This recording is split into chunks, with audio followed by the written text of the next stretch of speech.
days to the June 24th polls. The stakes are getting high, with political parties in full gear for the multi-tier elections. President Julius Maada Bio has endorsed his current Vice President, Dr. Mohamed Gento Jallo, as his running mate for the June 24, 2023 presidential election, and Mohamed Gento Kamara as mayoral candidate.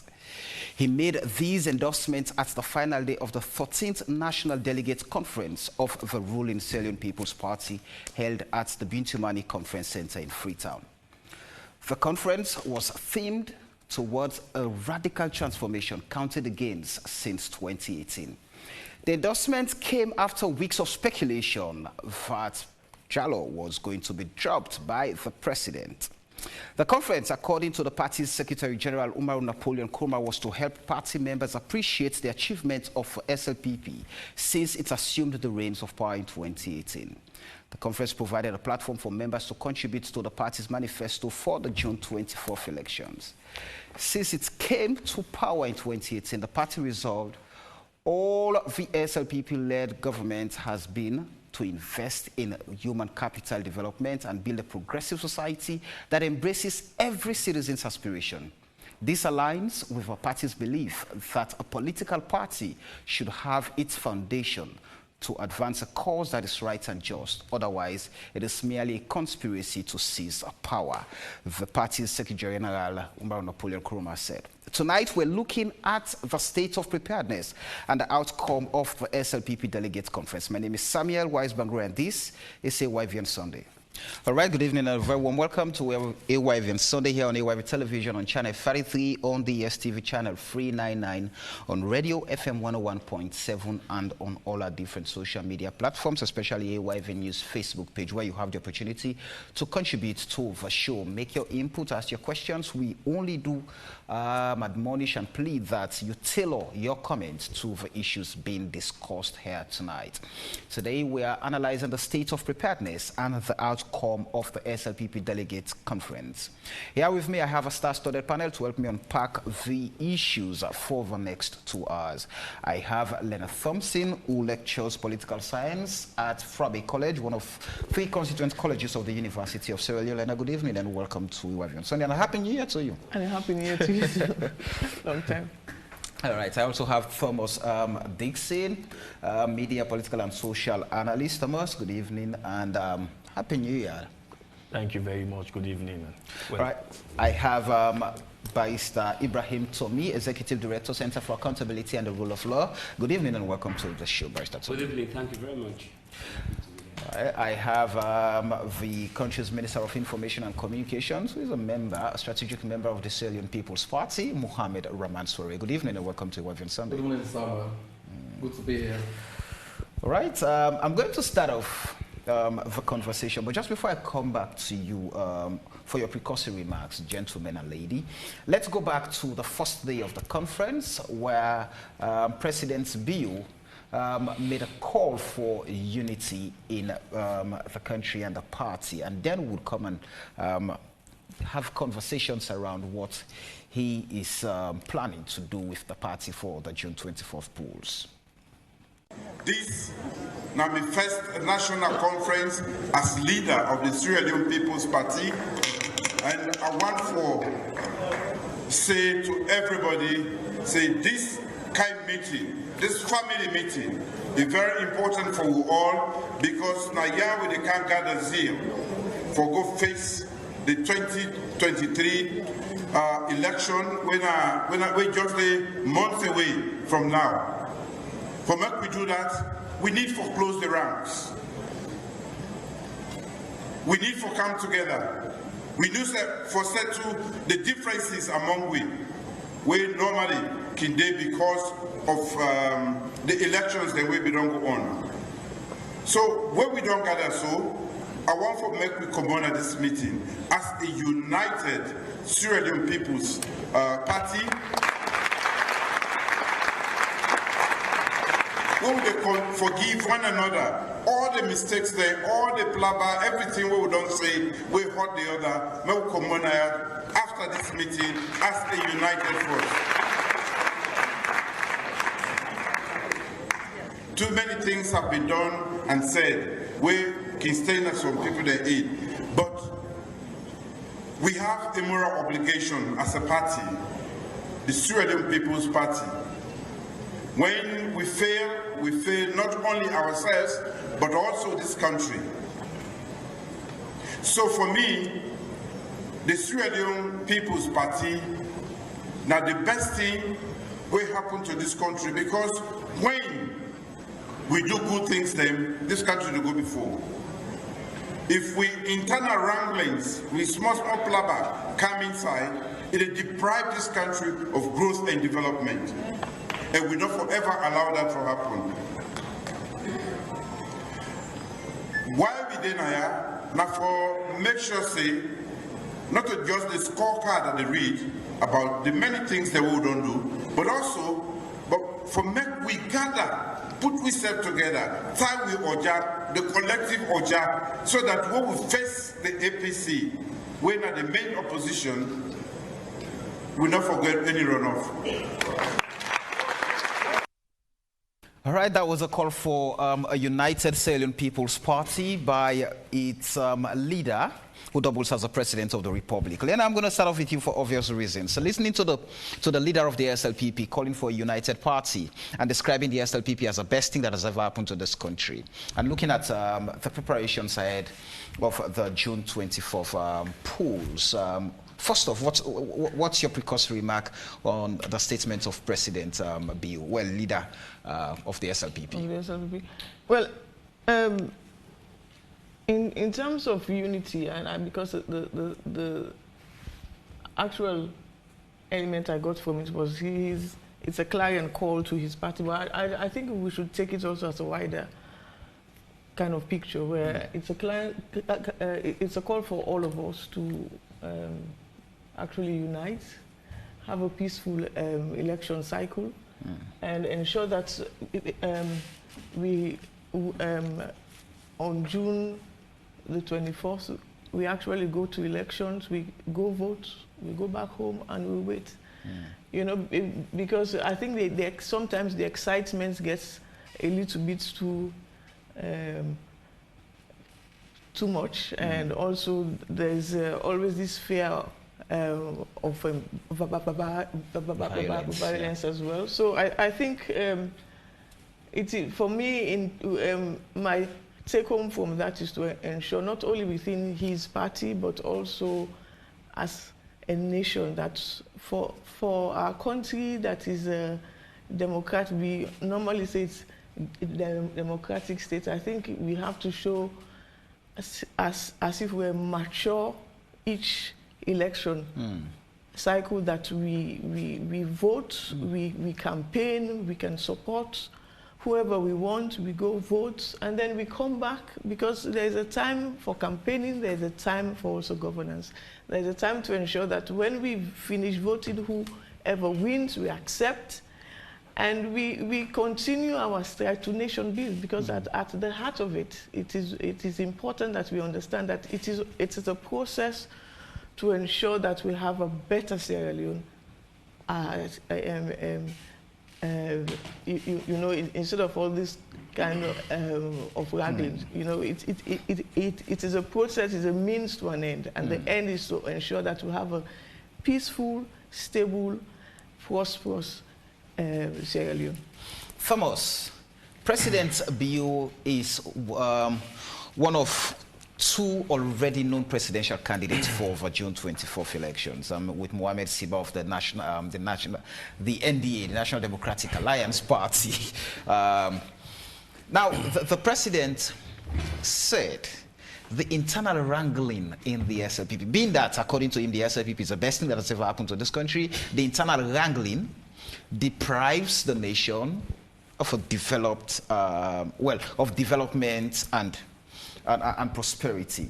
Where do you situate that statement in terms of, linking that to the theme for the conference? First of all, I think it's a way of energizing the party. It's a way of calling on the SLPP supporters to be united to face the 2023 elections, which is just in June, and I believe historically, the SLPP, when they are divided, most times they will lose elections. And so he's having learned from history, he's calling on the party to be united. And I believe that is one of the reasons why one of the conclusions of the delegate conference is to remove expulsion, those who have been expelled from the party, to call them back, those who have been suspended to bring them back, so that you can have this united force. But if you look, there have been cabals within, it's natural in government, and we are in people believe that this is my political godfather and they will rally around that person. People believe that this is my political godfather and they will rally around that. So there has been cabals in the SLPP. So he's trying to say that you have to break those cabals, those things that have been holding the party back, and let us unite and give the party a victory in the poll. It is when we are united that we will get victory. So as he spoke as a politician in this particular video, and not as the statesman. He's calling on his party, and it's natural. It's 3 months to election, so he's calling on his party to be united around him. He has the vision, and he will be facing the main opposition. That's why he mentioned the main opposition, APC. They are the strongest opponent, so they have to be united to face the APC. And for him, he wants a victory without runoff. Well, that is a matter of wait and see. All right, Barrister Tommy, looking at the SLPP 2022 constitution that automatically gives tickets to President Bill as the flag bearer of the party. I mean, the constitution is now saying whoever becomes the leader of the party automatically becomes the flag bearer of the party. And looking at how the SLPP has always talked about being democratic and creating a democratic space within itself, and at the end of the day, taking that to the national level. And with this conference, first off, let me hear your take on the conference, and where does the constitution put the SLPP in terms of democracy? Oh, on the conference, like the two previous speakers said, I think first, it was set up to provide some kind of stewardship to his party supporters. And keep in mind, he introduced himself as a leader of the party. Right. That's important because this is the first time that you have the leader of the party and the chairman. The president is the leader. So he spoke, of course he's always the president, but in that meeting he spoke as the leader.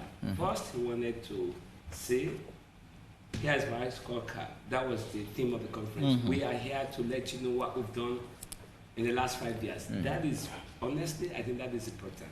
That is really, really significant. But they were not doing that for the sake of it. They were doing that to basically mobilize the troops as well, to energize the base. Because keep in mind, Samuel, elections are all about momentum. It's not your numbers. You may think that you have 1 million voters, but if you do not have the momentum, that 1 million voters may just shrink to 100,000 because your voters may feel that they don't feel the vibe, they don't feel the energy, the momentum. They doubt your chances of winning. Everyone wants to win. So why do you want to come and tell your supporters, your party members, what you've done? Because you want them to be able to what? Make a case for your re-election, make a case for your party. So I think over a period of 2 days, they were there, they said, this is what we've done, and this is what you should take to your communities. That was the point number. Now, on the question of constitutionality and democracy, clearly, I don't think anything is right. I think even in the US, I think if you are the incumbent, it's automatic. That's what their constitution says. But in any case, the entrance legitimacy is democracy. You have to be elected. Once you get elected, they are saying what? And let's be really practical about this, Samuel. What chance does anyone else have to contest against the president when he's in charge, he's incumbent? Those are yours, but I want to say, but all I'm only saying, I think it makes sense. It's practical. You don't have to Now, it's going to be waste of time, waste of resources. And one more thing that I think Mr. Dixon talked about, I'd like to reiterate. Right. You are only going to open more sort of wounds. Elections, you know, he talked about, we've had many elections.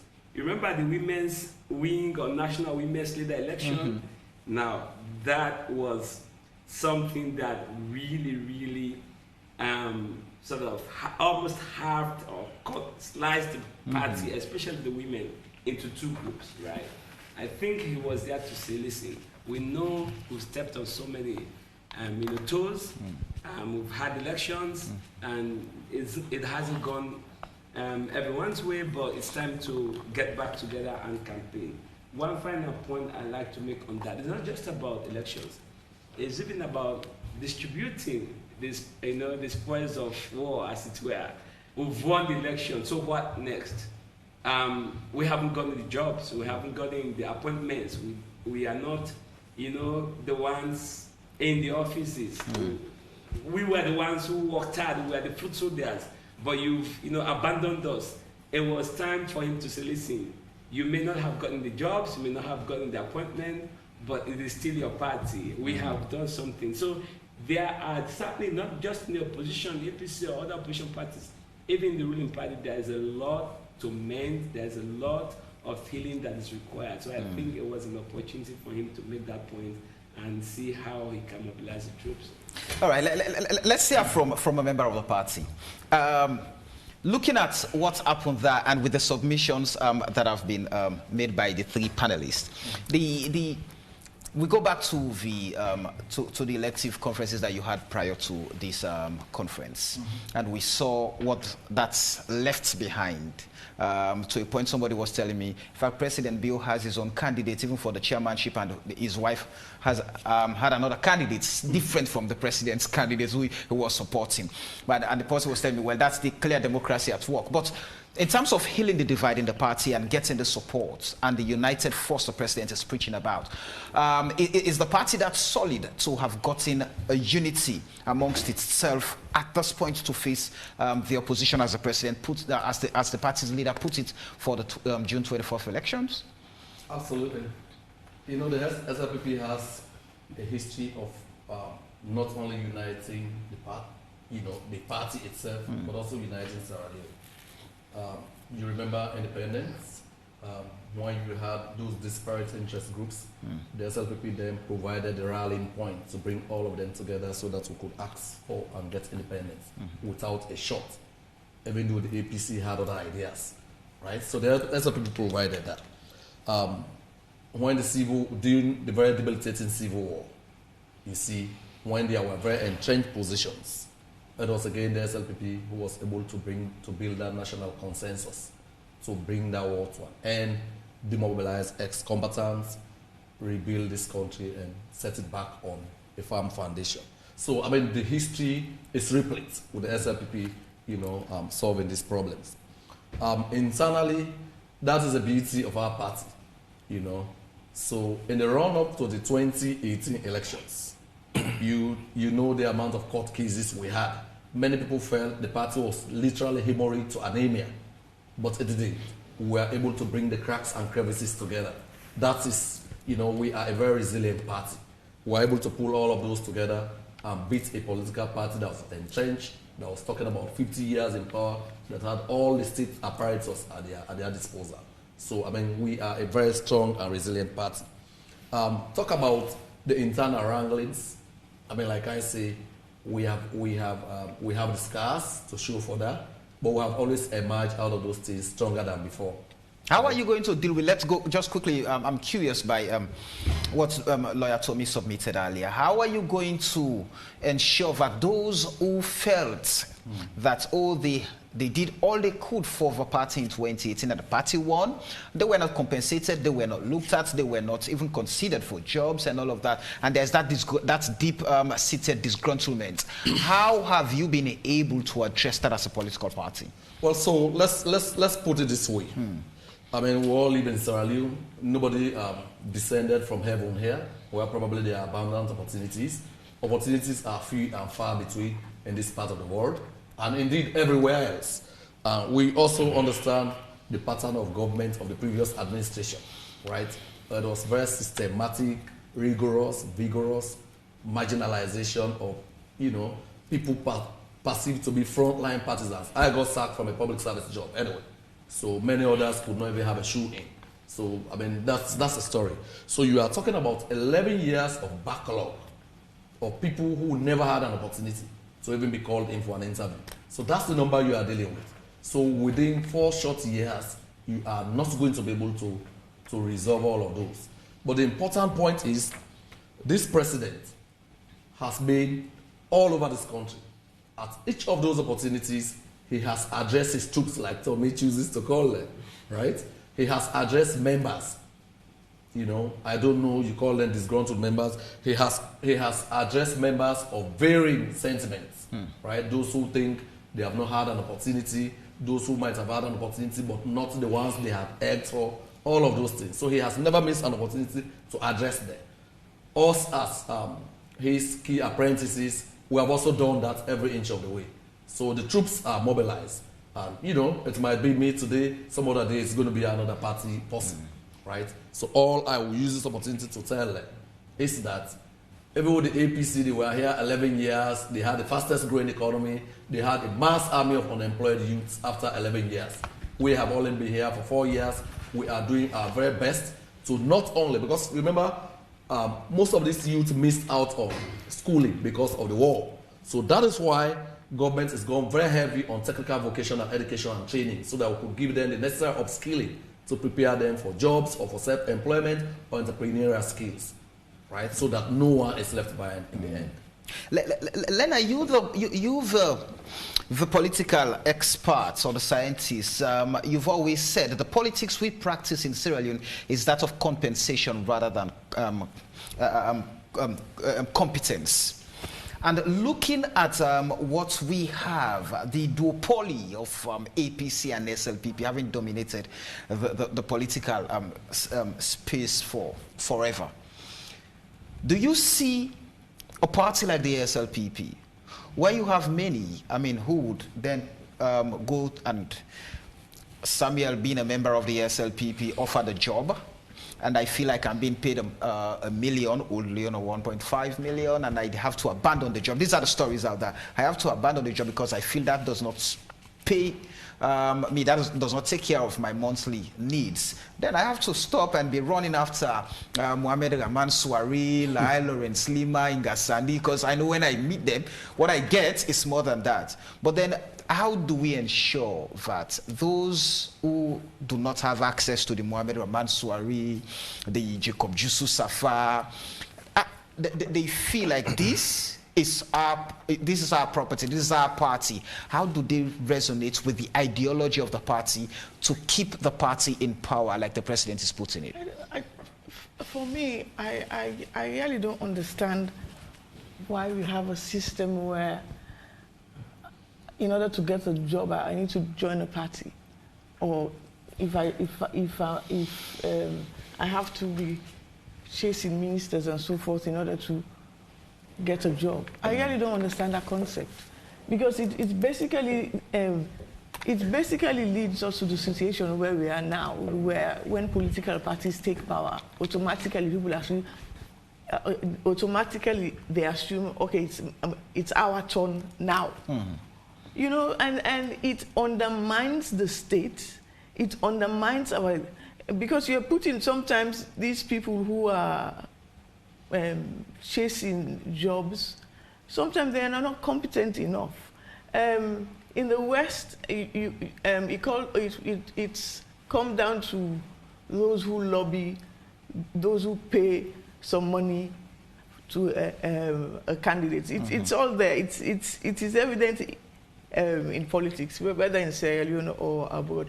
But at the same time, for us here, it sets a bad situation. It's even worse because people now depend on they become dependent on others to secure their own future. And it's all part of this dependency. We depend on donors, we depend on this, we depend on the party say this, that, whatever. At the end of the day, we as citizens also have to take a responsibility of ourselves. Government is there to provide a conducive environment for investment, for economic growth, and so forth. But this idea that we can, and the parties, they feed on those ideas. They feed on that kind of narrative. If you don't support me, I would. I don't know. There's a cloud. There's a darkness around there that I don't even understand why. If I'm in a job, why should I be sacked? Because somebody else needs my job, and that somebody is a party picking. So what we've been able to, what we've understood over time is if Leone belongs to UDM, I am a member of the PMDC, I am in power, I feel threatened having you. I mean, work with me because I feel you're going to undermine my activities, my program, so you get elected. Yeah, that's what I don't understand about our politics, where there is this insecurity and this lack of trust in people in public service, that people feel that they have to align themselves to a certain political party for them to feel safe. And that should not be about public office. That is not about public office. And it is a problem in our society, and we have to, if we talk about development and what, we cannot development in a cycle.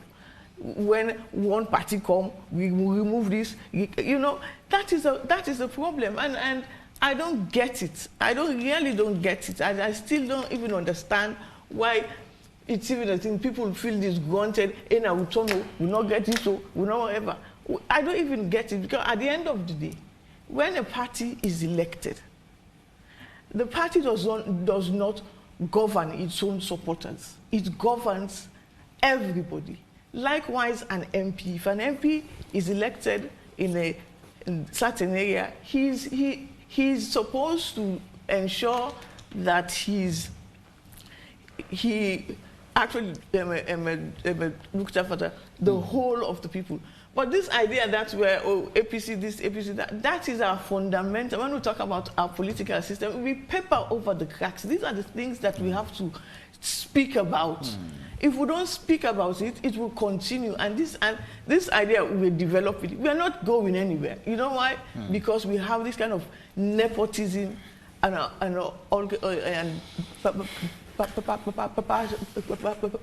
patronage. It should not happen. It should not.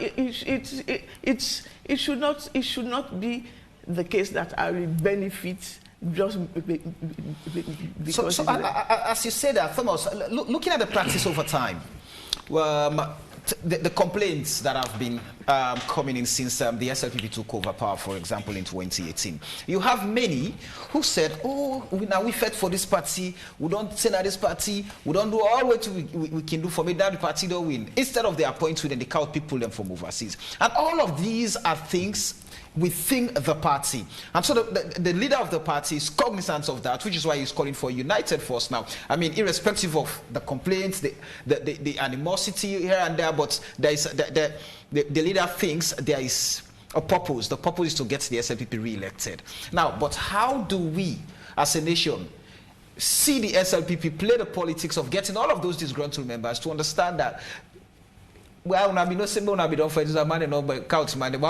get this thing done? I think, first of all, I think patronage politics cut across, especially for positions, top position in government. You want to have loyalists in your government than you want to have loyalists in your government. Even in the US, Biden wants people around him who are loyal to him. In UK, Rishi Sunak, we want people around him who are loyal. But what is disturbing in our own case is the aspect of nepotism, to the point that cleaners, who has nothing to do with politics, clerks, who has nothing to do with politics, when government changes, these people are being sacked, other people are being employed. If you look at our force, for example, the police force, you see all those party boys in the party offices. When there's change of government, you see they just bundle them into particularly the operational wing of the police, the OSD. You bundle them into the operational wing of the OSD. So this thing about nepotism is really something that we have to look at. We have to look at it, and then we have to think about it. There are people, I agree that when you have, you can change ministers, you can change heads of parastatals, but there are key people like secretary in a commission, like the cleaners, like the clerks, the middle workers, that you cannot change because of their surnames, because of the region where they are coming from. You cannot change them, because I believe that. And coming to the issue of diaspora versus home base, I think that is also fundamentally the SLPP. I think that is why their leader was calling for them to unite, because if you look at the SLPP government, it's dominated by diaspora, people who lived, they are Sierra Leoneans, but they lived in the diaspora for years. And you might want to reason with the president as a way of patronage again. These people, while he was in the United Kingdom, in the US, some of them supported him, some of them, so bringing them back as a payback time is good. But how is this resonating to the grassroots of the party? I think that is why the grassroots of the party is divided. More people, more grassroots members will tend to go to Rado, who has been a grassroots person, than going to somebody who is coming from the diaspora. So it's about, when you say we have what we normally say in Creole. Nobody knows the word cap for short. If you are in a political party, you want, at the end of the day, if you want your son or your daughter to go to the university, you don't want to face constraint. Otherwise, your neighbors who are in the other political party will begin to provoke you. But not on a party in a power. How come she able for paying college fee? So these are the things that the president was calling. Tommy pointed out the women elections. I think it was very, very tense. And I saw a situation, one of the highlights of the convention is when the First Lady was speaking. And was speaking and saying that less than 10 ministers called him. He actually showed the divide in the party to the point that the president had to stood up, went to her and said, calm down. We are calling for a united force and you are trying to bring something that will divide the party further. So I think the president, it is actually telling on the president that he wants to win the election without runoff, to the point that he can go on stage, calm his wife down on stage in front of the camera. I think he is actually showing that there is now time for a united force to face the 2023 election. So, but there are diaspora versus home base. You have the Prince Adin versus the young man, Batilo Songhai. You have that divide. I know some people in the Western area who belong to Batilo Songhai who have been ostracized from the party because they believed in Batilo Songhai. So there is this divide here and there. I think some of these, you talk about duopoly. Yes, in our politics, that is why some of us are calling for a genuine third force. A genuine third force. I think to come a time when we reach that, it has been the duopoly of APC or SLPP or their proxies, MPRC or AFIC. It has been them. So I think there is time now as young people, we have to begin to recogitate, we have to begin to think out of the box and see reason where we can come with, where we can have a genuine third force. Because when they go, because it seems as if this election, they are going to go full-blown APC versus SLPP. There is not going to be any party in the middle like it happens in 2012. There's APC versus SLPP. We don't know what will happen. So I believe that the system of nepotism, the system of ethnicity in our politics should die down. Lawyer Tommy, do you subscribe to those the submissions from Dixon, looking at what is happening in the SLPP currently? We've not seen members of the party coming out saying, oh, we're not glad the honor because they're in our power, man in the free the power. Oh no, it's always the case that, I mean, like we've seen in the opposition APC now, when the party is in power, you know, a lot of people just keep seed lips about their concerns, grievances. Once the party is out of power, and then the soul searching starts, the questions, and people get more vocal people, express their views and their efforts to reform the party and all of that. The truth is, and I think we have a responsibility as opinion leaders. Some things have to be said. This notion that this is my party, I voted for the party, and therefore I am entitled to an appointment, to a job, to the minister's salary. It's wrong.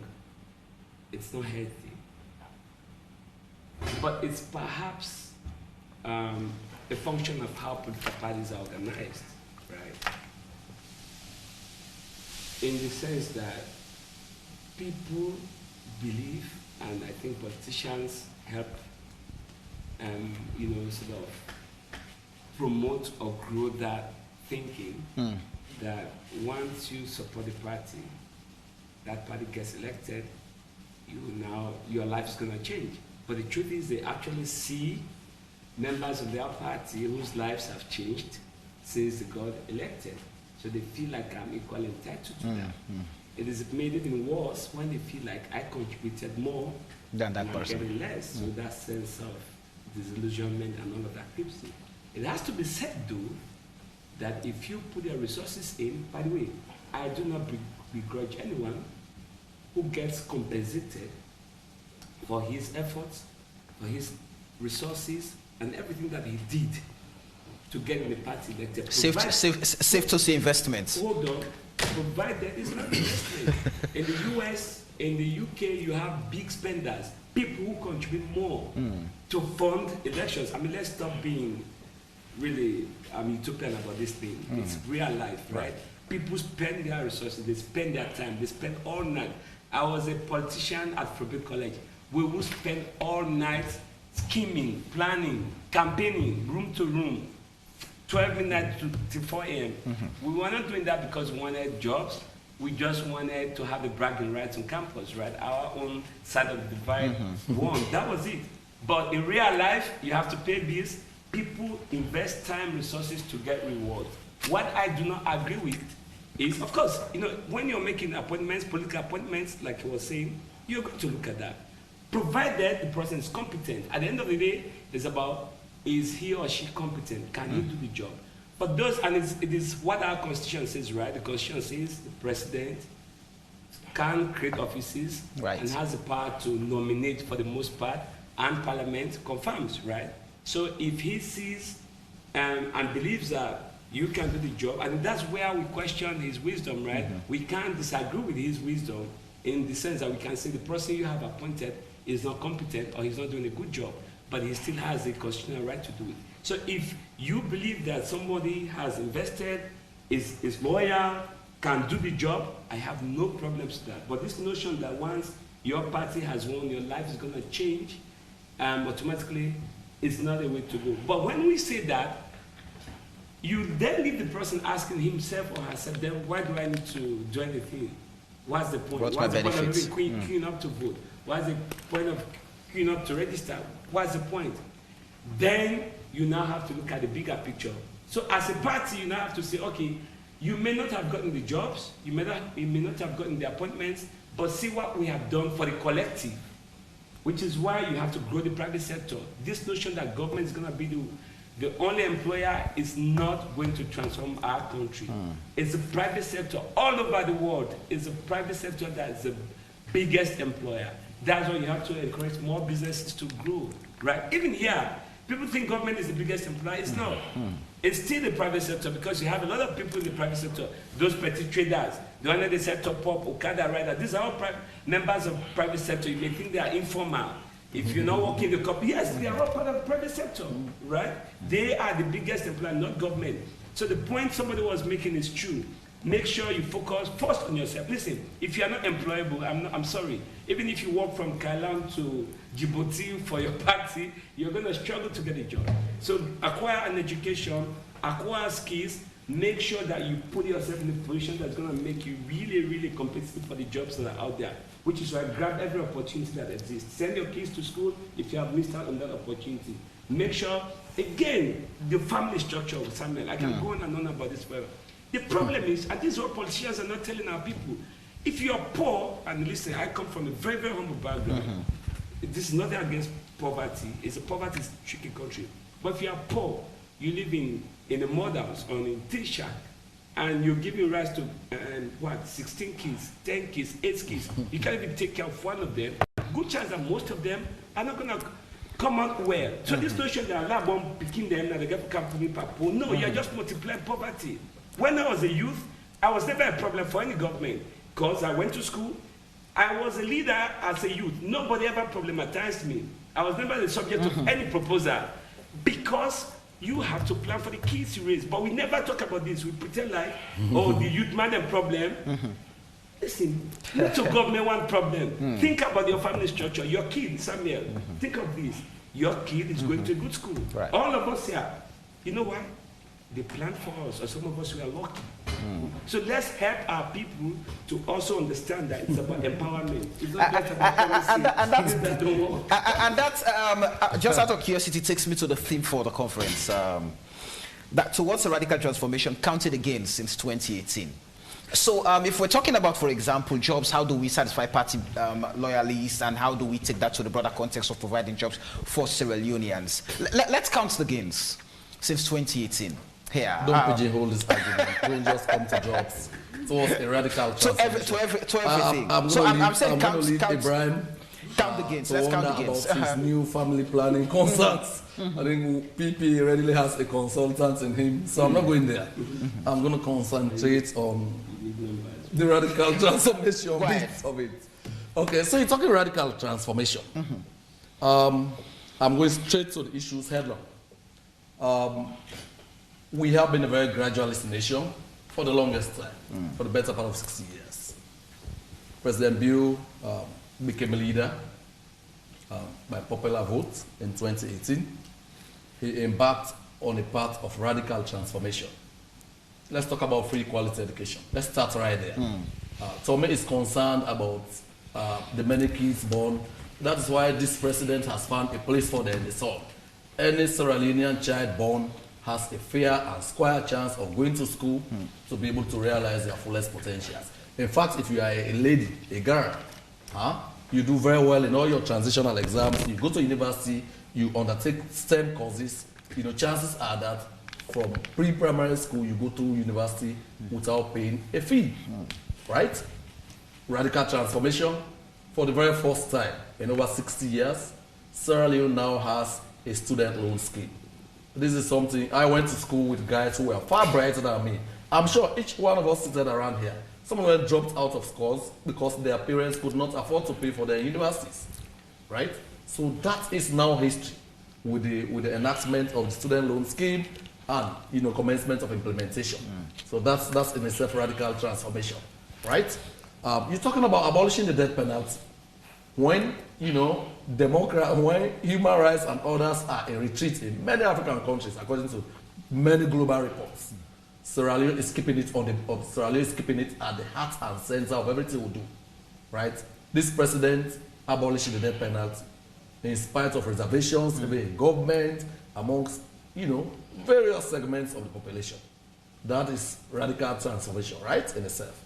I mean, in school, pregnant school girls, people living with disability, all of those now can come to school. I mean, for me, when it came to cabinet, I was one of those who vehemently opposed it. Because coming from where I come from, I mean, the very thought that my kid is going to sit in class with pregnant girls, she might think that is a new game in town. She wants to imbibe it, But the president in the end prevailed. I mean, he initially also felt so. But his better judgment allowed radical transformation. So that is also happening. I'm not going to mention, the repeal of the criminal libel law. I mean, people have come to power on the back of repealing the criminal libel law. Then Shinkauna, Dixie. You supported it, you trusted it. But all ended up, it all fizzled out, no action. This same man who was the most castigated, who was the most ridiculed, attacked and lampooned, is the man who ushered in that new dawn, another radical transformation. The Constitutional Review Committee, after we have spent millions on that, remember? We have spent billions as a country You know, we have an over 80-member committee. They crisscross this country. You know, recommendations were made by the people. They all found a comfortable place in the dustbin. We looked at those. We accepted most of the recommendations. Right? How about the very frame-breaking reform of the gender empowerment and women's, the gender equality bill, the 30%. This has been a dream since independence for women, right? That Sierra Leone has pulled it off. That President Bill led the charge for us to do that, my brother. This is radical inclusion in more ways than one. All right. Again, well, yes, I'm going to hold you there. We'll come to look at the messages that the SLPP has for the people of Sierra Leone when the Electoral Commission declares time for campaigns. But just quickly, let's go back to the conference itself. Okay. On the second day, when President Bio announced Dr. Mohamed Gento Jallo as his running mate for the 2023 presidential election, and also endorsed the candidacy of Mohamed Gento Kamara for the mayoral seats in Freetown. And then let's take a look. We'll come back to have a conversation on it.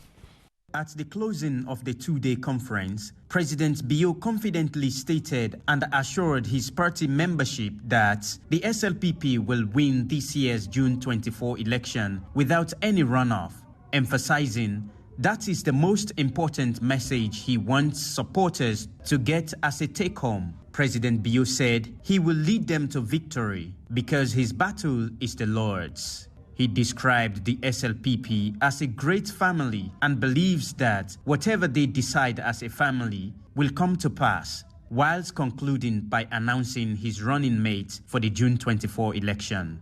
Ladies and gentlemen, I want to tell you, I say the same ticket we are going on last election. Me and Alhaji Dr.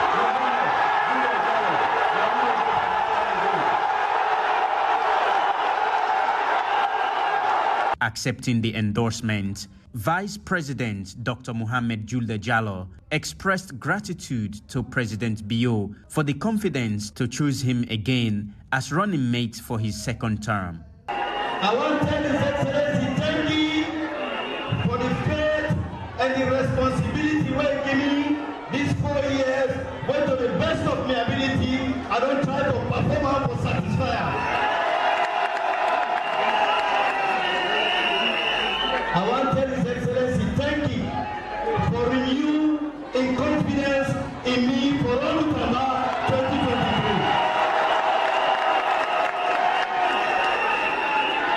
I want to assure His Excellency say, I will double my commitment, I will double my loyalty, I will double my effort to make sure say 2024, 2023, June 2023, will win back no runoff.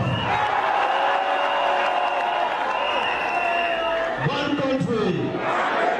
I want to reassure His Excellency say, my loyalty, my commitment, I will double them for the next 5 years. I know, and that now one agenda we get, not bad agenda. President Bio encouraged others, especially political parties, to emulate the example of the SLPP. We teach the rest of the world, and we come raise the way the APC say na so party for them.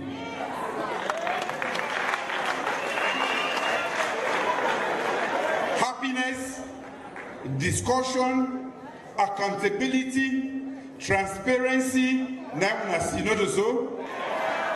We know the chap, we know the wound. We know the beat, we know the knack. Everybody now come up from different parts of this country. We come, when I don't listen to the members of parliament, when I don't listen to the ministers, at least when I know what they do. Mrs. don't give account of what they have done they do.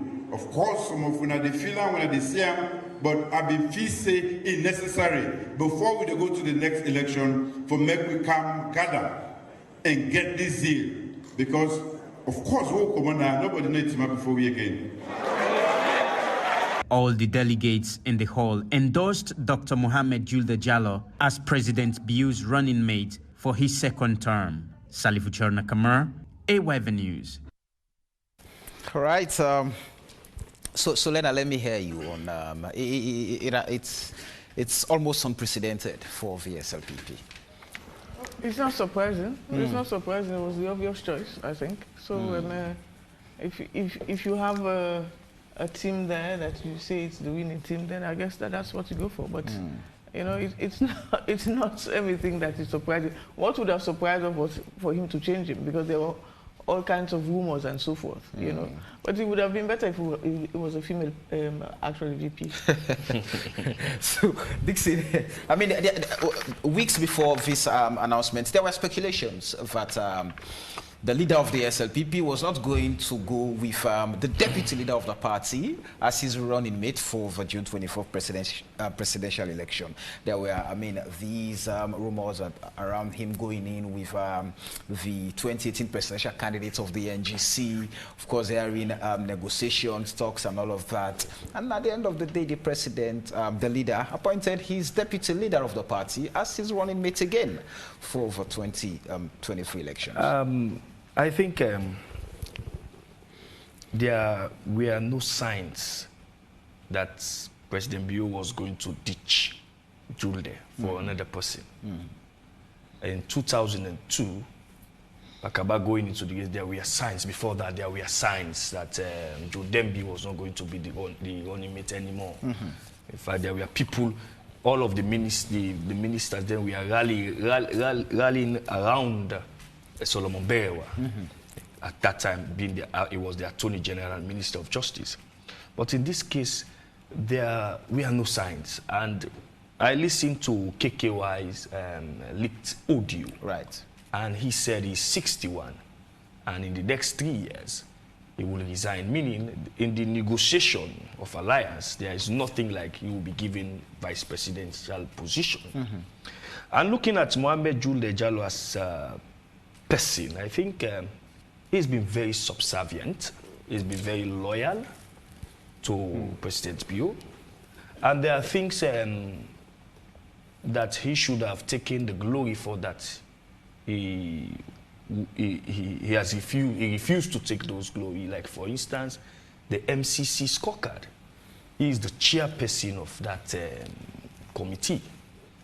The gains that we made in the past 2 years, it's as a result of his stewardship in the committee. And but he refused to take that praise. Rather, he's been saying it is the president, But those of us who know that that mantle of us getting the MCC was given to him, and even for us to design a compact, he's in his table, and to design a compact for the American government to choose in his table.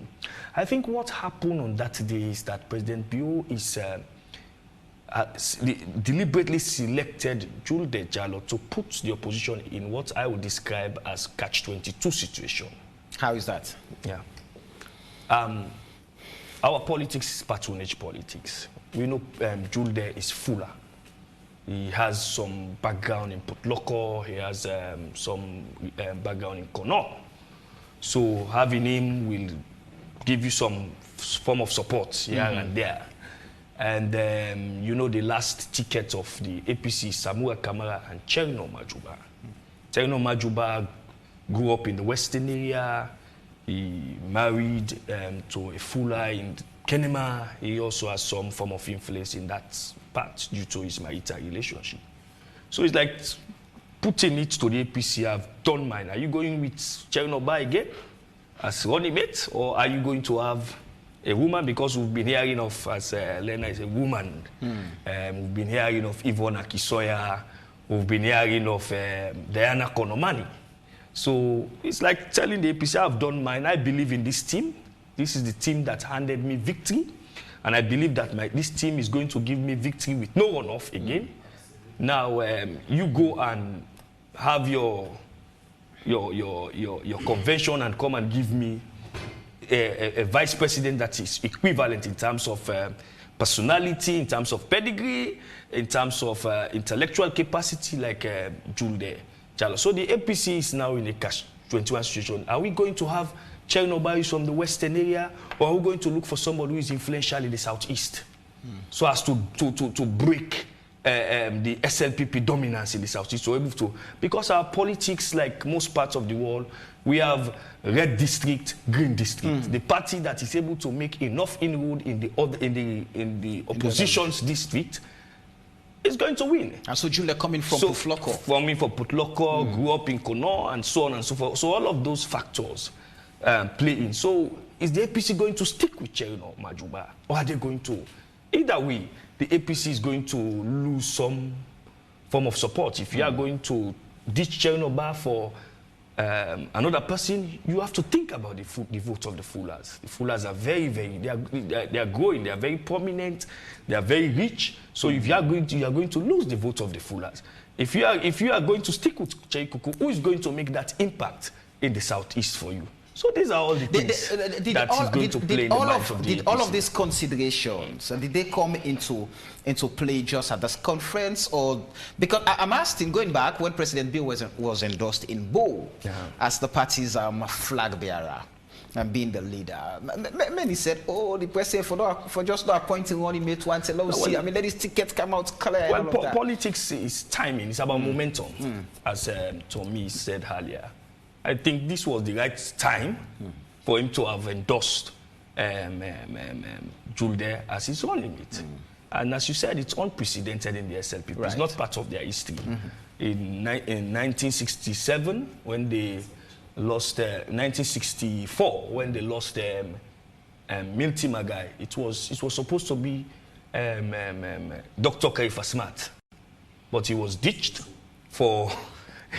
He was ditched for Albert Magai. Well, historians. In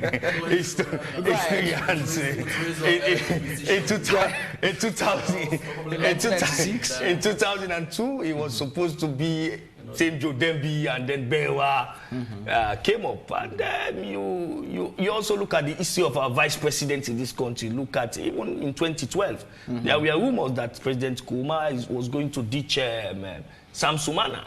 And it was at the last moment.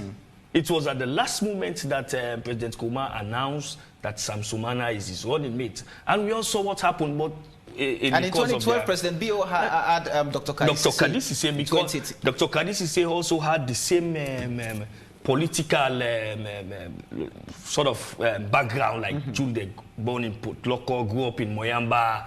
These are the factors that you consider to be able to break the opposition in their own stronghold. Yes, go ahead. Can I just add? I think please. It was, as you said, it was the right time. In order to do away with all the speculations and issues that will cause internally, and sometimes it's you better to be open about it. You've made your choice. Let's move on, and so forth. Because all that thing with KKY and everything like that, it would have caused some problems. I don't know. I'm not on the SLPP. Would have caused some problems internally with some groups and so forth. So it's better to clear the air, know who is going with, and then now plan for the elections. So I think it's about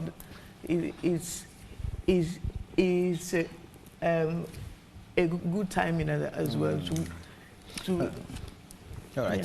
So Tommy, let me hear you on Dr. Jallo's reappointment. Yes, I think a couple of months ago, I can recall we had a very interesting conversation here about the decision that President Bill had to make with respect to Jude. I think clearly there are rumors running for many months that he was not going to go with Jude. I don't know where the rumors are coming from, but yes, it was a major issue. Actually, you have to go back. You have to go back into 4 years or so. Once they were elected, within a year, there are questions about whether the president was getting along with his vice president. In fact, there are thoughts about, you have a de facto vice president. It was a certain chief minister who was acting as a vice. All those kinds of rumors and gossips And then about a year ago, you know, they became louder and kind of widespread. So maybe the vice president knew he was going to go with the president. They might have been talking, but I'm not sure. From where I sit, and based on all what I had, I'm not sure he was 1,000% confident that was going to happen. So clearly, it must have been a huge relief, and you have to give it to him. I mean, like Dixon said, I think he's done a very good job of being loyal and very kind of obedient servant. I mean, he's comported himself. No efforts to outshine his boss. He's comported himself very well. I like the fact that he's operated mostly from, you know, the sidelines, the back, and without trying to outshine his boss. I think generally he gets along with, I think, people in his government. But the truth is, this is a reality. Let's talk politics. Go ahead. The point about running as a vice president when the incumbent presidential candidate is running for his second term means that if the president gets elected, the vice president, Dr. Jallo, is going to be right there trying to replace him. So you know, the cabals that we're talking about, the cabals are now set up along the lines of succession. I was just going to ask, what does that present for 2028? Do you want a junior presidency if the president gets a second term in 2028? Are you going to go with another candidate? So that's where all of these gossips, these rumors come from, because obviously it strengthens his hand, as it were, if he is the vice president running into that convention where the presidential candidate is going to be elected. That's an issue. That's a consideration for perhaps not just the president, but even others. But like Dixon said, this is politics. And I think a lot of things were said at the conference, but perhaps the most consequential one was the president's announcement of his running mate. You could see how the whole just erupted. So the question I want to ask, I mean, we've talked about his loyalty to the president and all of that, but who is going to be the most influential politician now in the SLPP? Say the president, I mean, gets re-elected. It becomes a lame duck president maybe 12 months into his second term, because he would have done his appointments. I mean, he may hire as long as he wants, but people are now looking beyond 5 years. They're looking at potentially 10 years, right? So it becomes pretty much lame duck. So that's why presidents always want people who they can be sure about their loyalty. That will you be loyal to me after I leave? Will you be the one undoing all the things that I've put in place, or basically maintaining my legacy, keeping my right-hand men and women in your government? So it's going to be about that. Again, the minister is a member of their party. I haven't read the SLPP constitution, but I don't know what the constitution says about whether as vice president running, you have to be in that position until you run, or you have to resign at some point to make sure there's a level playing field. It's more complicated than it meets the eye. But don't we have judgment in the court? Solomon Bello versus Magai. They have seen. There is a judgment in the court about that. No, it's not about the national constitution. Okay, it's about their own party's constitution. Okay. So let me ask you on that. You know, you mentioned the issue of Sam Sumana. And for many who followed that, it was because, according to them, President Nkrumah then did not have the trust in Sam Sumana to have looked after him after office. So, I mean, there was no trust. So he had to let him go. And so with all of that. And now we're seeing there was, the speculations were there and all of that. And all of a sudden, the announcement came that he's going to be my running mate going in. And evidently, the ambition is not, it would then be, Mr. President, I would want to succeed you after 2020. Well, now the cabal, who gets what? I think, as Toby rightly said, the cabal and the cronies, they are there. People are forming groups now. And I think that is where the vice president in his acceptance speech said that there is one agenda, and that is the agenda of President Bill. To kill all those thinking that, yes, he's a human, he wants to go forward. But at that moment when he said there is one agenda, I have only one agenda. If I have been loyal, I will be more loyal.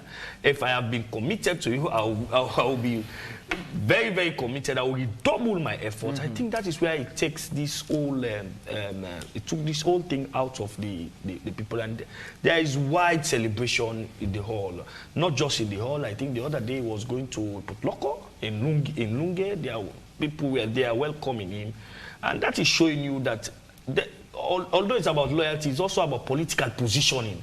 How can I break the opposition in their stronghold? How can I first of all galvanize the support of my base, and then try and take some votes in the stronghold of the opposition? I think that is very, very important. So Dixon talked about something moments So ago. one is my turn. Yes, you'll come in. You can always come in. We're having a civil conversation. You can come in. This looks like a conspiracy of all these people against me. We know how it's gonna. We know What you're going to say.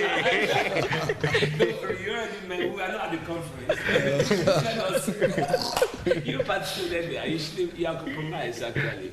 But the point I'm making is, he talked about the political value of Jude. Right. And I tell you, it's making the APC think a lot. Now, before the endorsement of Jude as the running mate to the president, we would always joke that one of the two Fulani men, Jude or Cherkoko, will determine the political future of the other. Yeah. In the sense that if APC had done their convention, confirmed their presidential candidate, and they had gone ahead to appoint a Fulani, that would say naturally it would put pressure on the SLPP to go Jude. If they had ditched Cherkoko, then the SLPP would say, well, it doesn't matter anymore. There is no Fulani on the candidate. So now that the president has gone to Jude, it's going to put some pressure having regard to the Fulani population. I mean, this is not. Let's be honest. Our politics is ethno-regional. Let's stop in the you're right. It is. So with the Fulanis now say, we are better with Party A and not Party B, because Party B has not given our son or brother a second child. So those are the kinds of implications, potential implications for even the APC. It's going to be difficult. Perhaps if the APC had gone ahead, it would have been equally difficult for... Would it be extremely difficult if, for example, now Julde is confirmed for the SLPP, and the rising momentum to give women a space, and the APC puts a woman as a running mate? Oh, I mean, let me be clear about this. I'm all for women all day long, all year long. Of course you are. But of course, I want a woman president tomorrow. I want a woman vice president anything. I want women in leadership positions all year long. That's reality, right? With that change, the game obviously becomes a new campaign point for the opposition to say, hey, we are going with women, right? But keep in mind, salon people, the hypocrisy there, man. Hold on, there was Kadisi, right? In 2012. In 2012, right? They lost. It was not about Kadisi alone. When I talked about hypocrisy, I wasn't saying women. I'm not coming. I'm just trying to say that if you're making that assumption that it would not matter, then even when we come to tribes and ethnicity, how then would you say that because if somebody is fuller that they're going to vote for him? No. What I'm saying is that I'm not saying it doesn't matter. Yes, don't forget that I'm also part of this panel. Let me clear this. This is very important. I want my own tongue exclusive, so like they have had. I don't want anyone to say that a female candidate on a presidential ticket won't make a difference. Definitely it matters. I mean, there are fundamental philosophical, right, issues. There are people who will just be gravitated towards that ticket because there's a woman, right? Yeah. But the point I was making is that we can go back and see efforts that we've made in the past that have not succeeded, which is not to say the ground hasn't shifted, which is not to say it won't make a difference anymore. But I just thought, in the interest of comprehensive analysis, you go back and make reference. But in essence, you're saying this call has not been translated into action. I think it would be if we have a woman. Yes, you're coming. You are coming. You are coming. No, it should be less. You are coming. I'll give you 30 seconds. Dixon, I'll give you 30 seconds and allow. When we are talking about women candidates, you have to look at what we've tried before. You remember MOP MOP? Yeah, that was Zainab Bangura. Right. And, that was then. I'm coming. Environment has changed. And let us go to West Africa. Recently, Mahama's running mate was a woman. She could not make the difference. So this is Africa. We have a lot to do about. I believe in women. I believe that when you give women position, they will perform. They are very disciplined. They will do some of the things that we do as men, they won't do it. You know, I'll tell you for sure. I don't know. Mentality, let me say this. This chauvinistic mentality we have as Africans. Let me say this. Even the women themselves. How do we get? No, quickly, let me bring in the minister. How do we get? The minister. Yeah, for the very first time, I feel so bullied today. Just before I have your thoughts on the appointment of Dr. Jallo as the running mate for the president. How do we get women? To honestly come forward. I'll tell you for sure. Even Samuel on this show. I'll tell you, I struggle every week to get a woman on this panel. I mean, if Marcella is out of the country, Valnora is busy, Lena is having something, getting other, or Dr. Mao is busy, getting others, or Dr. Takura will pressure to get me, and they'll come back to me not. So how do we get them? I'll tell you why. Please go ahead. I'll tell you why before the minister comes. You are perfect in this bullying now. Go ahead. I'll tell you why. The reason that women don't come forward is that basically our political system does not allow, we don't have access for women. We don't give them that, make them feel comfortable. That is the thing.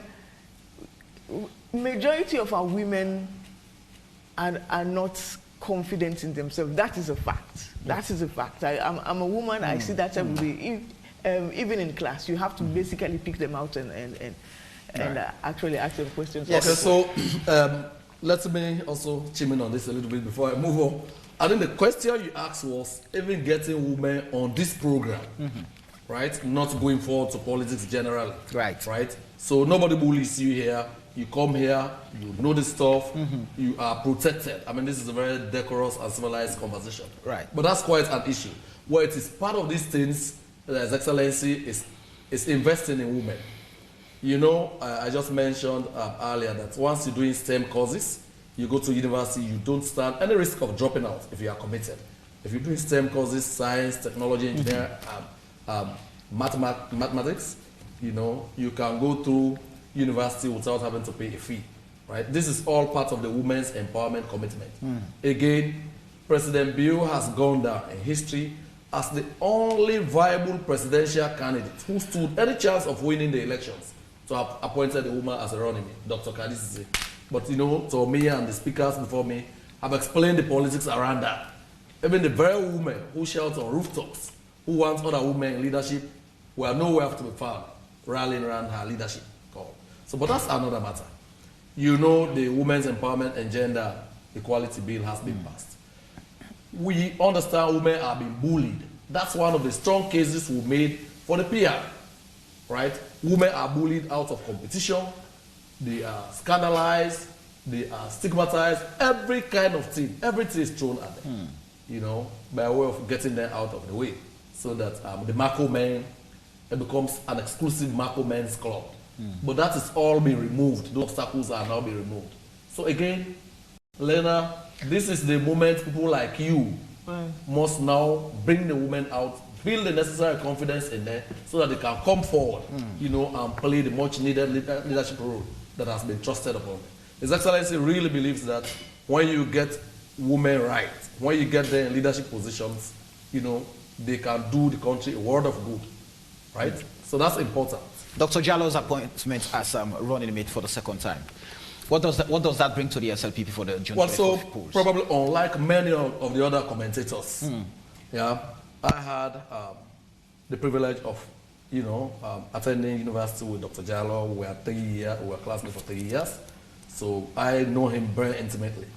What could have been the best decision in the circumstance? That was naturally it. And I don't know why the speculations never ended. His Excellency himself, about 2-3 weeks earlier, had done a very beautiful tweet, right? My adorable, my hardworking, my dedicated, my loyal Vice President, right? So when you get accolades like those without lobbying for them, you should go and sleep, right? So unlike others who felt there was no reason to be very confident, I think, that tweet alone should have put paid to all speculations. Yeah, go ahead. Sorry. Right? You get it for yes. Yeah, that's what I'm saying. Yeah? So, over and beyond that, I sit in cabinet with him. I know he's quite very knowledgeable in many things. Remember, he has had a very illustrious career in the many places he had worked, including at the CGG here. So he comes to cabinet as a full package. Talk about civil society, government relations. His Excellency had to appoint him to lead that. He has been having various thematic conversations with civil society. You mentioned, I was here, we're all here August 10, when the bloody insurrection happened. Jallo was on ground. He was the guy, right? He was able to nip it in the bud, otherwise he could have been overwhelmed, So I think, that is when you know true leaders, right? That was really very good because I was in the thick and thin of it all. I saw him. And from the political corridors of the SLPP, would you say there was no iota of dubiety of his appointment? You're talking about the other bits, yeah? The MCC thing others have mentioned. He leads the local government council, he leads the police council. So many things, many things are going, he's played key roles here. So to an extent that many think this was a marriage made in heaven, till death do them part, till the tenure ends, So I think this is really good. The way that hall erupted that day, you could imagine if I had gone otherwise, what would have happened, And this is from Falaba to Suleiman, right? I just came from the provinces as well, so everybody's heaving a big sigh of relief that indeed this thing has been laid to rest, and when you understand the caliber and timber Dr. Jallo is made of, then you understand why the president had no second thoughts about replacing him. So, this is going to be, like the president said, with this ticket, the APC's fate in opposition is signed, sealed, and delivered. This is going to be a first round. This is going to be one thing. Crash, like we say in local parlance. No speed bumps, like we now say. No toll gate. No nothing.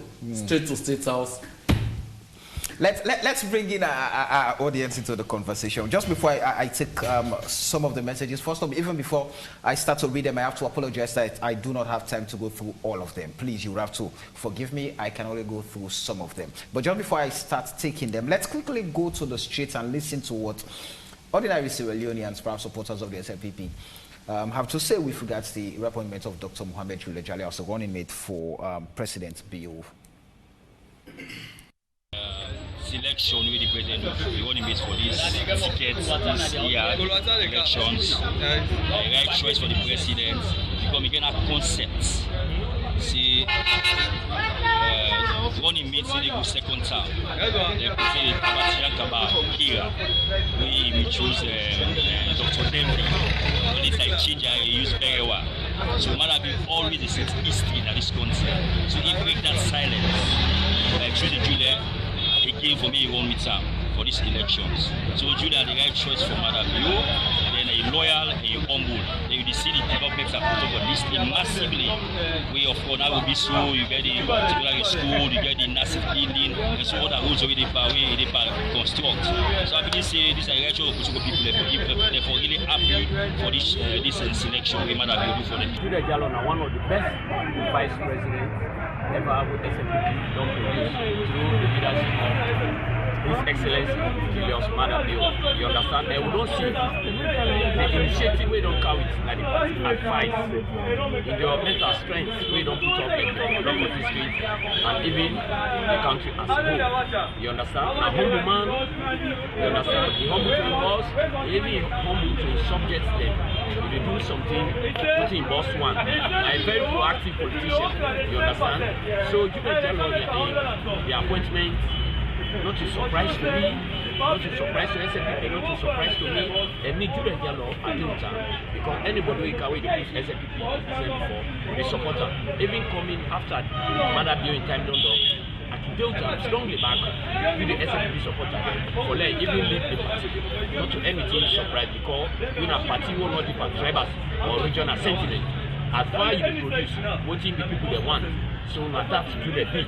100% so for Dule, 250% for Dule, 350% for Dule, 450% for Dule, 550% for Dule, 1,000. I'm glad for him because he count happiness at the party, and I'm our lawyer.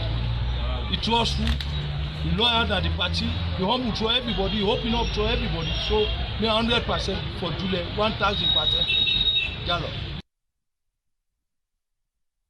Where citizens giving their thoughts on the reappointment of Dr. Mohamed Jallo as vice, as running mate to President Bill. Let me just run through some messages. Abdul Rashid is saying it was a clarion call on members to brace up for the coming elections. Practically, the party was divided, so he brought those that were expelled and cleverly bringing back those from the NGC by cajoling KKY, whom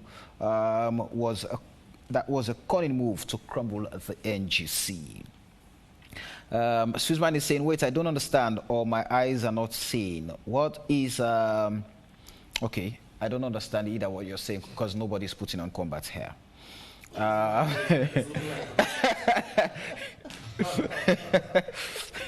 All right. Stephen Yale is saying a third-force political party would have not survived in many countries around the world. It's always the two, even in developed countries. It's always the big two.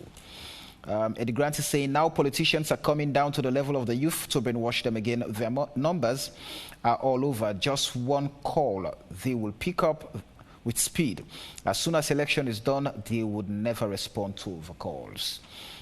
This is a problem of Sierra Leone today because of party picking them. We're not going anywhere with the same problem. David Cole is saying, make us see any politician na mi attire base where una been they eat now una never call or visit me now una one visit me. Ibrahim Samurai is saying almost at the end of term given to them by the people still blaming APC. What is the rate of unemployment? Okay, Agnes Bedu Gombu is saying. It's not lack of trust. The problem is that people love their own parties more than the country. That is why most of them undermine any government that they do not favor, which is a bad precedent. James Kamara is saying, yes, ma, you said it all. These people set a bad example. If you're not in a certain group, you would not be hired, even if you're qualified for the job.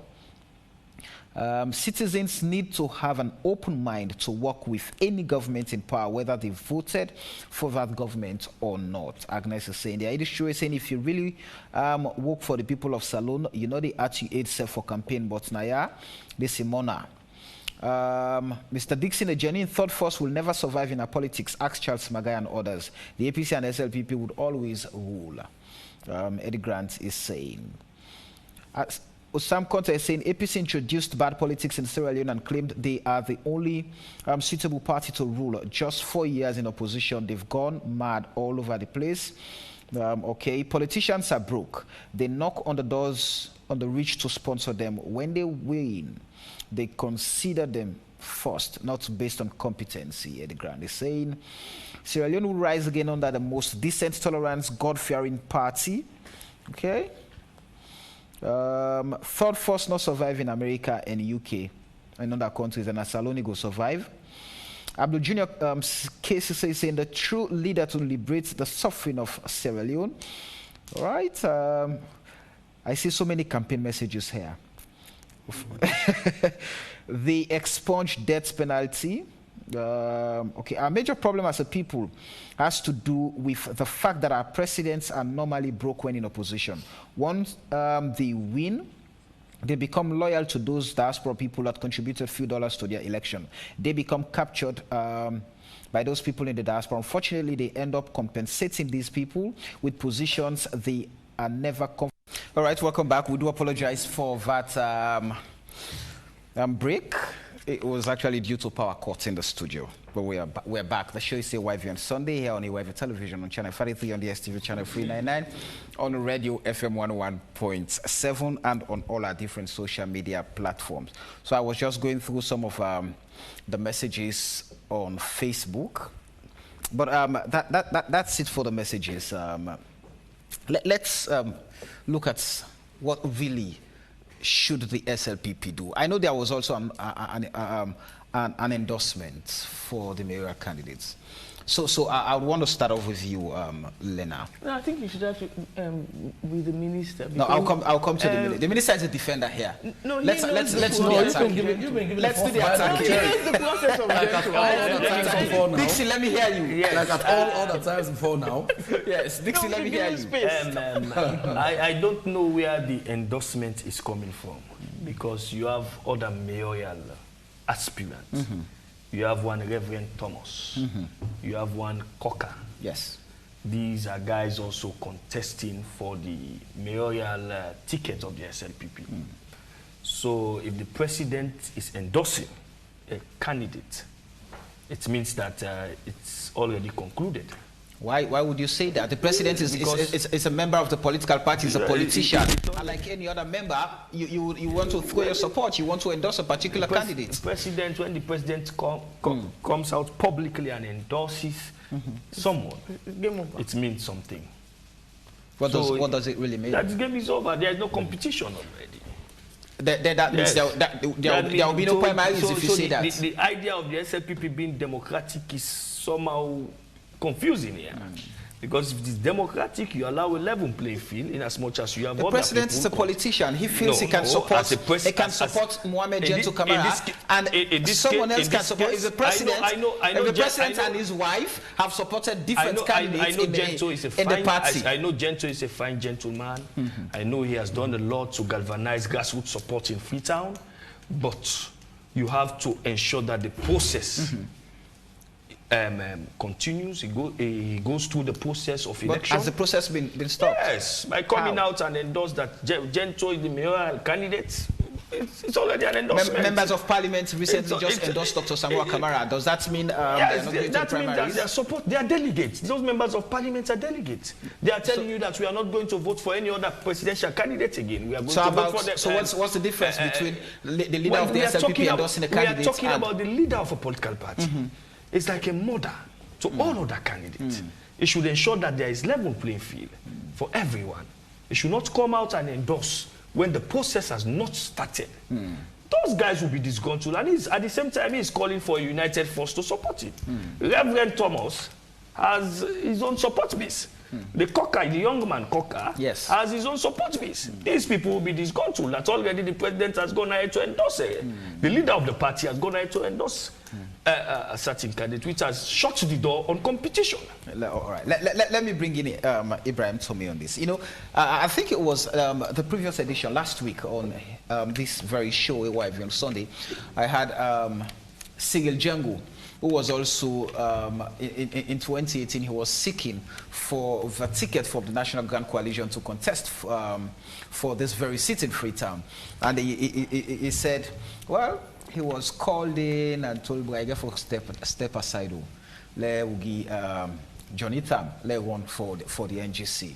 So for him, he felt, I mean, the democracy the NGC was preaching all about was never in practice, because they did not allow them to go into the primaries and for people to have chosen, I mean, the candidates. And now Dixon is saying it appears it's the same. The president has endorsed and it's a sealed deal. But has the process been kicked out? The process is still there, are still allowed to run.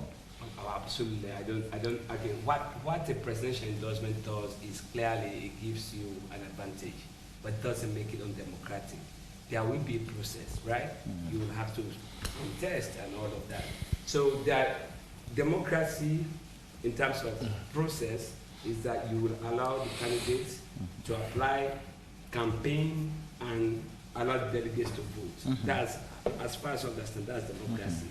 what you can question, and it is a legitimate question to ask, whether the president's endorsement, I mean, obviously confers an advantage. Clearly it does. Nobody's going to question that, but that doesn't make it undemocratic. I do not agree that it makes it undemocratic. For a number of reasons. The president himself is a voter. It's his party. Of course, the other candidates may feel unhappy, may feel like the president has already shut them up because his endorsement obviously lends so much to it. But let's face it, the president perhaps knows who he wants or who the party wants, who is going to bring. You just said is it about who can deliver the city to the party? Dixon just said in his own words that's an overwhelming consideration. Gento has done a good job of what? Mobilizing grassroots support. Perhaps that's so I think it is that time. During the convention, everywhere you go, you see Gento. I think he had more. Everywhere you go, you see Gento. You feel like he is even more popular than the president in the Western area. But the candidates that you're talking about, Dixie, let's be honest. Did you see posters? Yes, I saw the poster of Reverend Thomas. I saw the poster of Cocker at St. John and other strategic places. But they might not have the same financial strength as Gento. So all the guys who were marching, processing, it was mostly, if not, it was all about Gento. Whether that was done in Freetown to show or give Gento an opportunity to show his strength, but the point is, on that day or over the 2 days, Gento showed that he's been working. Was that not an opportunity for all those, who are interested in the tickets to have come forward and show their strength? The tradition in the SLPP is that delegates in the Western area will converge and then they will elect. But that is the tradition. Have they gone to that point?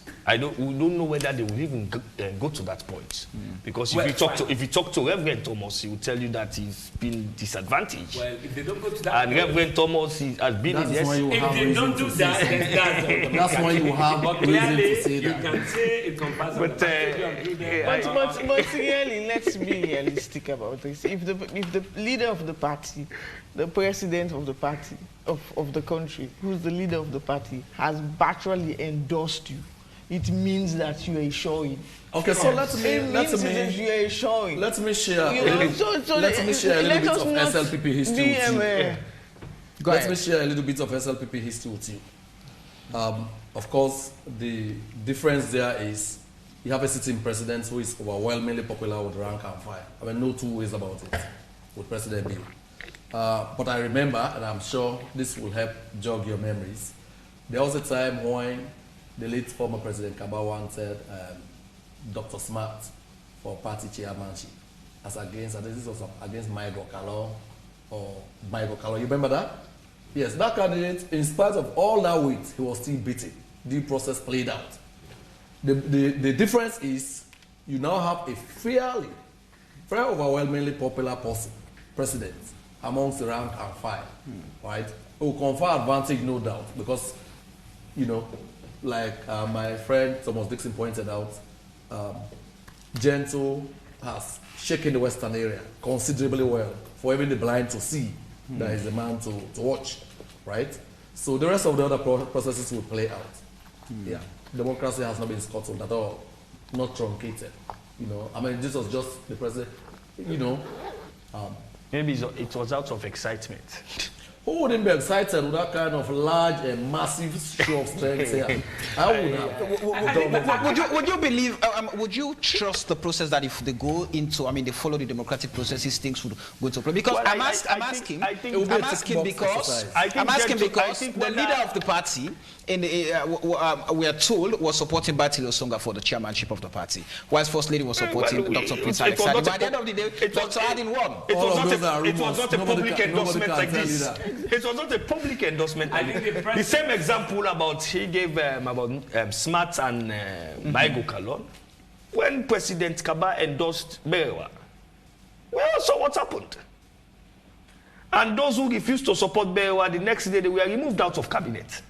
And so I said we lost. You see? So right. Yes. Yeah, in 2007. Yes. So the point. I know if they go, without the president endorsement, if they go on the election, delegate election, Gento was going to win without, he's going to win without the president. He has the support. So I think he has shown his strength in the Western area. He has galvanized. I think so. I went to Kube on that day. This is an area that is APC dominated. You see people coming out for Gento. Most of the slums coming out for Gento, supporting Gento. I think he's shown his strength. He's shown before this time. Some of us think that SLPP's strength in the Western area has dissipated. But what happened on that day, I think we are beginning, whether one may say it's as a result of money, one may say it's as a result of power, but I think we are having now. Well, that crowd we saw there was to warn those who need warning and to reassure all that this will be a force. We also 2018 the crowd of the APC. So this SLPP is different from the APC. About that endorsement, ours is not actual past intention. We are rigorous about every process. I don't think, Gento didn't even need it, right? He could have done it without the president's endorsement. So that endorsement, of course, does him huge favor, but it sort of takes away from his efforts, right? His genuine efforts that he's made as a person to mobilize, right, the supporters that we saw on that day and the many supporters across the city. If I I'm an advisor to him as the leader of that party, I would say just don't go there. Don't exercise your own franchise. No, not vote. He's not voting. Don't exercise your right to free expression. Don't make an endorsement because you're here to heal the party, right? Some people are going to feel like you've taken sides, and does that go contrary to the call of a united force? You are the leader. You stay there. We know who you are going to support. Provide a moral and financial support behind the scenes, but let until after the process. Yes, until after the process. I mean, that's what I would advise freely. There may be other contests, other candidates who maybe is well advised. See, you were talking about Batilo Sunga and Dr. Prince Adin. He never ever endorsed anyone publicly, right? And it played out. People may be disgruntled about the outcome of that process, but at the very least, they cannot have a leader who will go and talk to them and they will listen because at the very, at least publicly, he didn't take sides. Right. That's what he do. But without his endorsement, as I've said, and his endorsement, to be honest, hurt no one in the sense that it didn't, like, it's not like there was somebody who was gonna... Man knows the man knows. Samuel, you have to give this to this president. He's godfather of free speech. Not me, Sludge, and the world say so. Right? So why would you want a man who has given free speech to other people not to enjoy his as well? Just before I ask for your party shots, gentlemen and lady, let me just take a message from Dr. Bernadette Lahai. She's saying good discussion, especially on the issue of having a woman on as a running mate and the issue of Dr. Kadisisi and Aja Zainab Bangura. One thing you are forgetting is this: having a woman as a running mate or presidential candidate, and that party winning is affected by several intervening issues and intervening issues that may not have anything to do with the woman's suitability or popularity. It's a political party running against an incumbent seeking a second term, given the power of incumbency. It's the woman coming from a culture where there is history of acceptance of female leadership in politics. Especially, remember Zainab and Kadi came from cultures where women are not allowed to be paramount chiefs.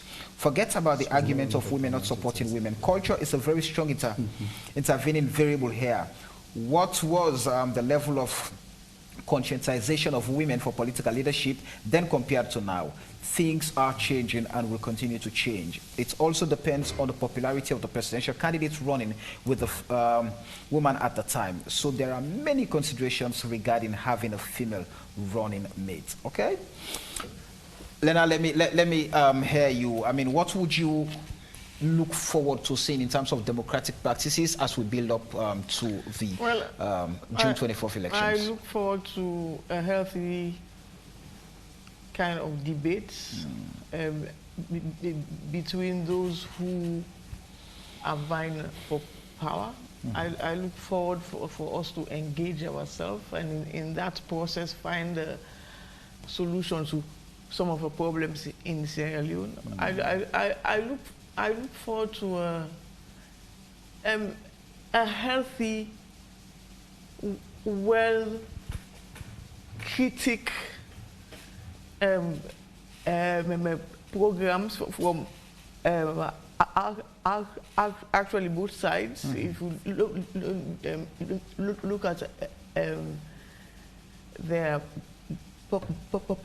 policies and so forth. And I look forward to us having a critical thinking about everything that is on in Sierra Leone at the moment.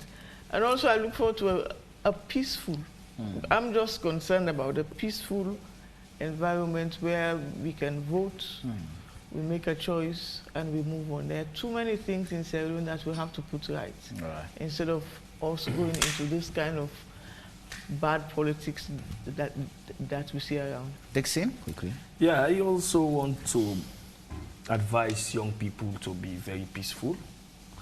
Don't allow yourself to be used, misused, and later refused. I think, as Lena said, we have very, very serious things to talk about in the elections. We want to see policy discussion, policy debates. We don't want to see shades throwing.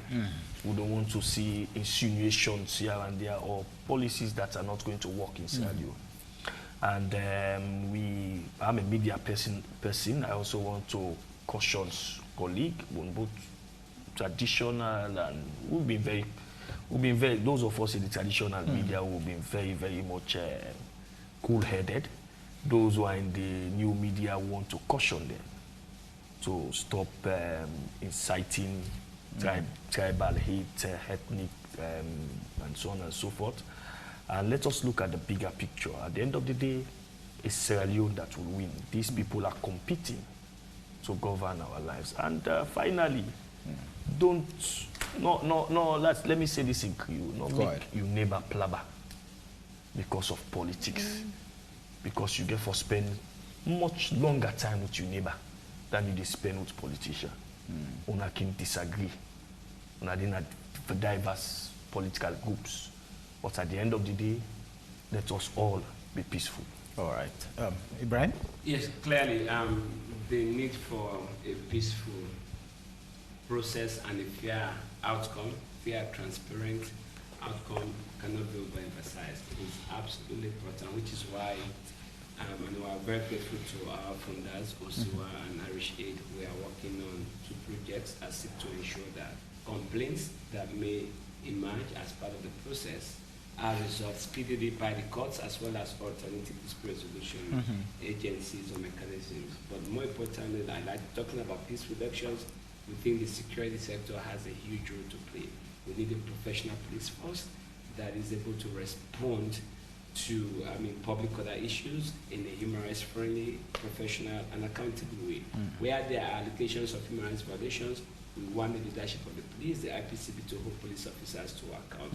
But citizens also have a duty. They have a responsibility to make sure that they conduct themselves peacefully.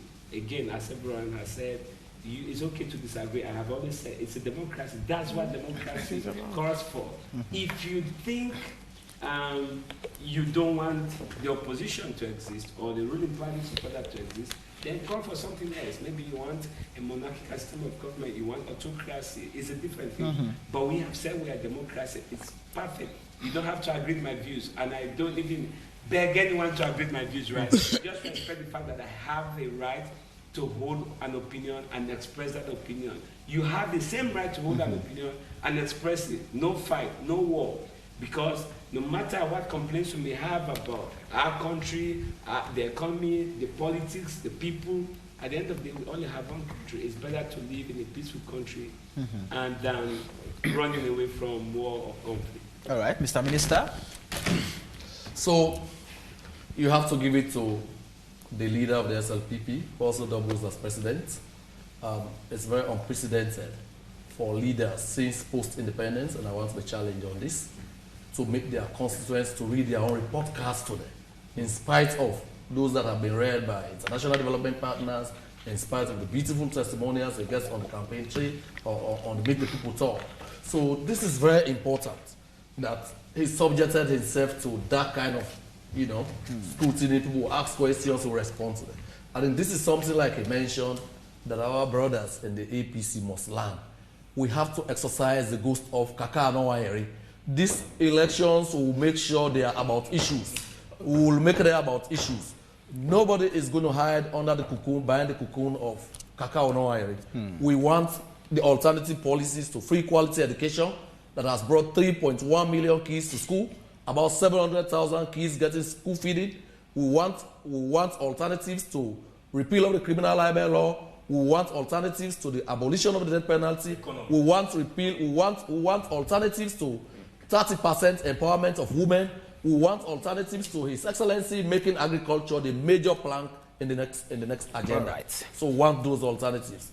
That's the kind of debate we want. We welcome the APC.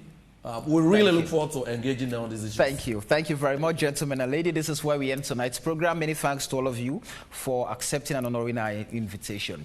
And many thanks to those of you who've watched on DSTV, on Channel 33, who listened to us on radio, and those of you who followed us on social media. You are very much appreciated. We always enjoy the privilege of having you with us here. Until next time, when we shall bring you a fresh issue on this program. The show has been AYV on Sunday. My name is Samuel Weisbangra.